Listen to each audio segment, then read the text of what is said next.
Kita semua memiliki potongan kertas di tempat belajar atau bekas gigitan nyamuk yang mengganggu saat kita berada di rumah. Tetapi kita mengabaikannya dan melanjutkan hidup kita. Bagaimana mungkin bakteri berbahaya tidak menyerang kita melalui lubang di kulit kita? Tentu saja, jawabannya karena kita mempunyai sistem kekebalan tubuh, dan untuk itu kita harus berterima kasih. Jadi, apa sebenarnya sistem kekebalan? Sistem kekebalan adalah pasukan yang tangguh yang terdiri dari sel, jaringan, dan organ yang bekerja sama untuk melindungi tubuh. Lalu, apa itu sistem kekebalan tubuh spesifik? Yang dimaksud oleh kekebalan tubuh spesifik, teman-teman tahu dong, manusia memiliki sistem pertahanan tubuh yang berperan untuk melawan penyakit yang disebabkan oleh mikroba, misalnya jamur, virus. Jika dalam sebuah tentara nasional, kita mengenal sistem pertahanan berlapis-lapis, misalnya lapis pertama, lapis kedua, dan sebagainya. Begitu pula sama halnya dengan tubuh kita. Kita memiliki sistem pertahanan tubuh berlapis-lapis.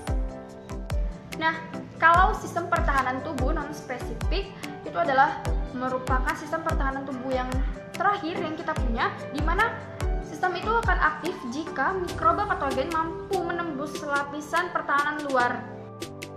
Secara urut, lapisan pertahanan tubuh manusia adalah kulit dan membran mukrosa sebagai lapisan pertahanan terluar atau lapisan pertama, kemudian disusul oktisel darah putih dan sel pembunuh alami sebagai lapisan pertahanan kedua. Untuk lapisan pertahanan ketiga diperankan oleh antibodi dan antioksidan atau yang disebut sebagai sistem kekebalan tubuh atau imunitas. Sistem kekebalan tubuh spesifik memiliki kemampuan pertahanan yang kuat untuk menghadapi jenis patogen tertentu. Ia mampu mengingat mikroba patogen yang pernah menyerangnya, sehingga dia mempunyai kesempatan untuk meningkatkan kemampuannya. Peningkatan kemampuan ini menyebabkan mikroba patogen tidak mampu terjangkit untuk kedua kalinya di dalam tubuh manusia. Contohnya penyakit cacar. Itulah sebabnya ketika seseorang sudah pernah terkena penyakit cacar, dia tidak akan pernah terjangkit kedua kali dalam masa yang akan datang.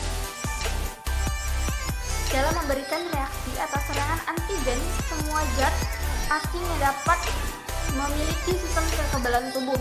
Sistem kekebalan tubuh akan mengaktifkan sel limfosit dan memproduksi proton khusus yang disebut dengan antibodi. Nama saya Juanda Fahrian. Saya ingin menjelaskan tentang jenis-jenis kekebalan tubuh. Jenis kekebalan tubuh dapat kita bagi menjadi dua macam, yakni kekebalan aktif dan kekebalan pasif. Perkenalkan, nama saya Inka Deasti Yuranda Daulay. Saya dari kelompok 5. Di sini saya akan menjelaskan apa itu kekebalan aktif. Kekebalan aktif merupakan kekebalan tubuh yang dibuat oleh tubuh dengan sendirinya. Jadi di sini, kekuatan tubuh seseorang dalam bertahan dari serangan penyakit tergantung respon sistem kekebalan yang dimiliki orang tersebut. Jenis sistem kekebalan ini dapat bertahan lama bahkan seumur hidup. Ketika seseorang terserang penyakit yang disebabkan mikroba patogen, maka tubuh akan merespon dengan mengaktifkan sistem kekebalan tubuh. Pengaktifan ini akan terus berlangsung selama orang tersebut sakit hingga sampai keadaan di mana sistem kekebalan tubuh menjadi kuat dan melawan penyakit akhirnya sembuh. Bila patogen itu datang kembali, maka orang tersebut sudah kebal. Pada jenis kekebalan ini dapat juga dibuat suatu kekebalan buatan, yaitu dengan cara menyuntikkan vaksin ke seluruh tubuh. Vaksin merupakan suatu bakteri yang telah dilemahkan atau dibuat mandul sehingga tidak berbahaya bagi tubuh manusia. Dengan vaksin diharapkan tubuh mampu memberikan respon kepada kekebalan tubuh yang baru, sehingga ketika seseorang benar-benar terserang oleh mikroba patogen yang sesungguhnya, tubuh telah siap bertahan dengan sistem kekebalan yang kokoh. Pada abad ke-18, Edward Jenner, seorang peneliti dan dokter asal Inggris, pernah melakukan pengambilan sampel bakteri yang menyebabkan penyakit cacar pada sapi. Sampel bakteri tersebut kemudian dilemahkan sehingga tidak berbahaya bagi manusia.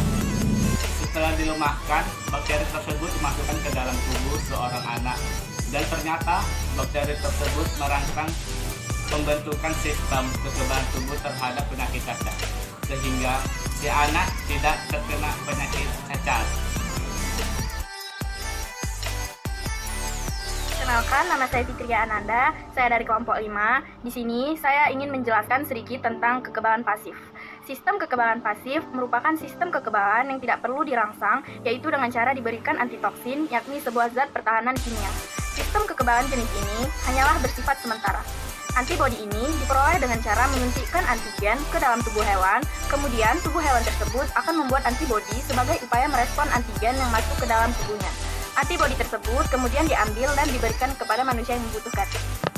Kekebalan pasif juga terjadi ketika seorang ibu memberikan ASI kepada bayinya.